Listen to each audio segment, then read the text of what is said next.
Okay, welcome back to Paddy's Golf Tips. I said recently that I felt this site, YouTube, was all about trying to get every single golfer in the world to single figure handicap. So that's my aspiration. I want to help you all out. But I realized after I said it, and I went back to my Paddy's Golf Tips, that all the tips I've kind of been given are one-off in certain areas of the game and leaving it for you guys to put together. So I've decided now in my next set of Paddy's Golf Tips to do a plan for you.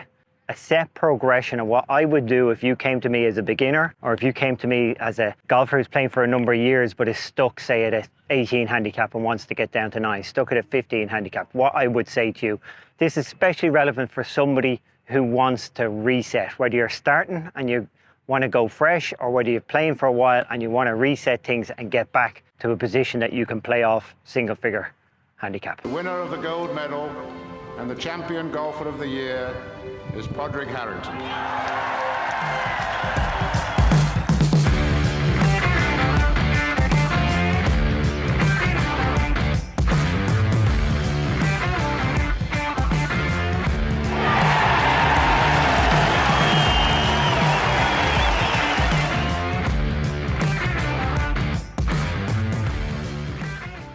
Welcome back to Paddy's Golf Tips. Hopefully you've been trying these drills and getting nice movement, plenty of wrists back and forth, okay? We have let you hit a few chip shots, okay? We've worked on our speed. We've specifically worked on our grip. That has to be really good. Elbows in, up in front of you, okay? Okay, all in the fingers, so that we have plenty of ability to move our wrists in any direction we want, okay? And a strong grip, okay? I'm shaking hands. Same grip I'd use to pick up a kettlebell or a suitcase or grab a door. Fingers, okay? Now we're going to go with face control. Now, from my experience, I think every amateur I play with, they just don't know where their club face is. They really struggle with that. Even if they're playing the game for years, they're not really sure what a square face is. They're trying to hit the ball straight, but they don't know what square is. So this is all about learning where a square face is. Now, we do want to have a good grip. We do want to have that movement, as I said, but how do we get that face square? Now, we've discovered, as I said, we know where we're hitting. As you can see, if that line was there, I'm always hitting left of the line, okay? We can see, and I'm hitting it with this, by the way. I mightn't have made that clear earlier. I'm hitting it with the sole place of the club. Okay, I might have to clarify that again for that other video. So we want to learn where square is. So, okay, square. But amateurs don't know where that is. So there's things you can do. You can get a black marker, a Sharpie. Hopefully I have one in here. Right? So I could, as long as it's dry golf ball and warm won't help me, and I put a big black dot where I'm going to hit it. Takes a bit of effort doing this, but it'll give you an idea.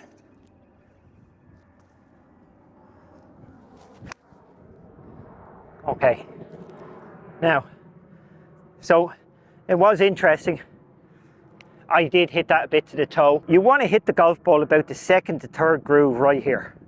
Okay, we don't want to hit it up in the middle of the face. We want to hit it a little lower on the face. Second, third, fourth grooves, maybe going up to the fifth groove here, but this is definitely high. Off this sort of grass, there's always a danger of hitting it high in the face, but that's good feedback. I knew I hit it in the toe, but it was a bit too high as well. Another way, I don't have it here, but if you have dry shampoo and just spray it on the face, okay? Especially on an iron, it's easier to do this in a driver because it will stick, but spray it on the face and it will show you the impact, okay? I don't have dry shampoo, but again, maybe if it was, hopefully it's not too warm here. If you wet the club face with a driver, this works quite nicely. Okay. So I've cleaned the face of the club. Now, we go the extra mile here, okay? I don't have the shampoo, so I'm going to wet the face with a bit of saliva and watch.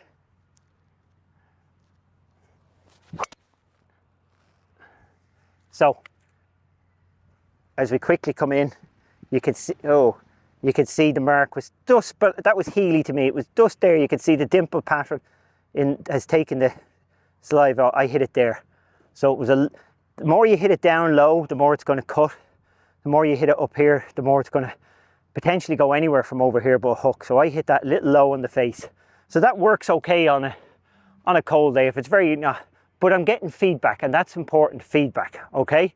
Now, the only other way I can think of giving you feedback is, because you don't know where the club face is or square is, and I think this is essential for you to do this.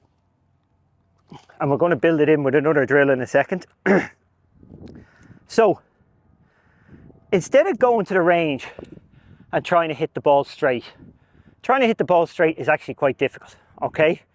Especially when you're new to the game. What we're going to try and do is we're going to try and hit it left, and then we're going to try and hit it right. We're going to hit the two opposite shots. So I'm going to try and hit my first shot, and I'm going to get that face. If we can watch, I'm going to get that face shut. What feels like that, and it will go left. And then the next shot, I'm going to try and get the face open. So my thoughts here is, right, if that was straight, I'm going to go this side, open, this side shut. Open, shut, and eventually I'm going to be able to learn to do it like that. And it's only going to be a little shut or a little open. And I hopefully will have one bias that I stick to, but know the other one, okay? So again, the way to learn where square is to exaggerate the opposites, and then you'll start getting a feel for it. So if I want to get it shut, I stand there, and I'm going to do it, as I said, plenty of movement. So I'm going to wrap that club in really shut, and there it goes, way left. A big pull hook, okay? Then I'm going to turn around and I'm going to try and get the club face open, okay? So I'm going to come in and it's going to go high right, okay? Then I'm going to go left. Left, when I turn the club down, you can see that divot actually went to the right, and it's narrow. We don't necessarily want a narrow divot, but that's what you get when you get the club face going that way, okay? So the cut one, the divot will go, so that divot went left to cut it naturally. I'm not trying to swing left, I'm just trying to open the club face up. Again, if I want to go left, big hook, I'll swing out to the right and whip the club around, the ball will go way left with a hook. And then I'll go cut.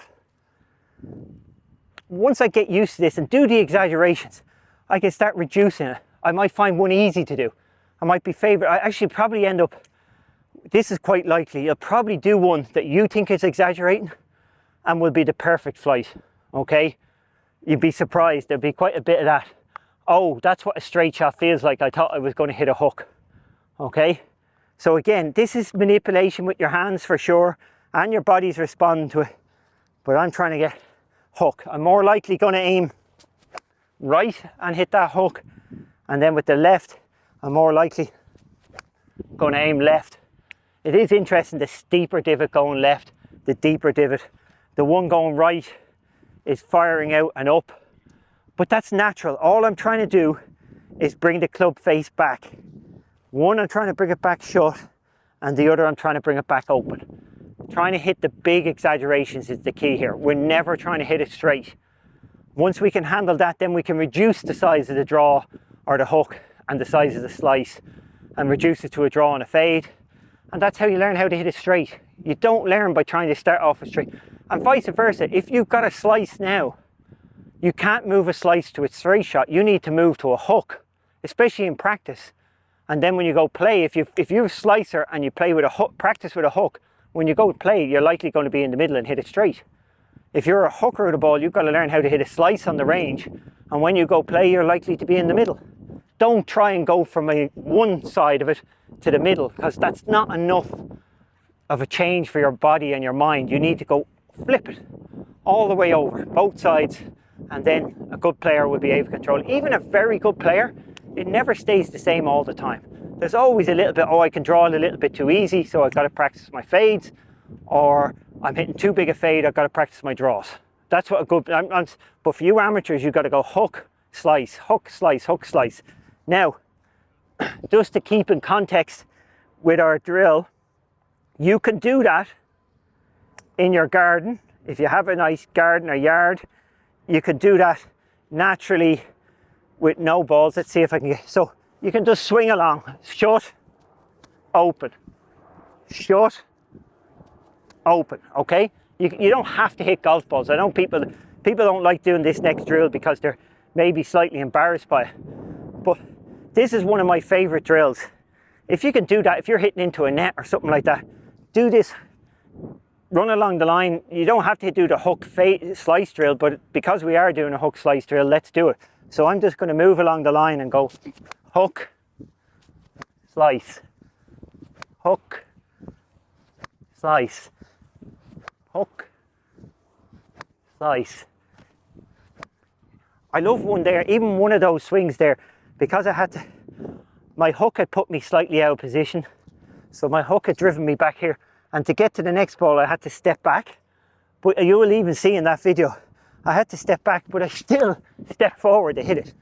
Even though I had to make a long run back, I still went forward. You have to go forward to hit a golf ball. You cannot be going back to hit a golf ball. It's not good. Forward and up, okay? That drill is really effective. If you can do that, you cannot not play to single figures if you can do that. All your shots from inside 150 yards are with that much effort. No more effort.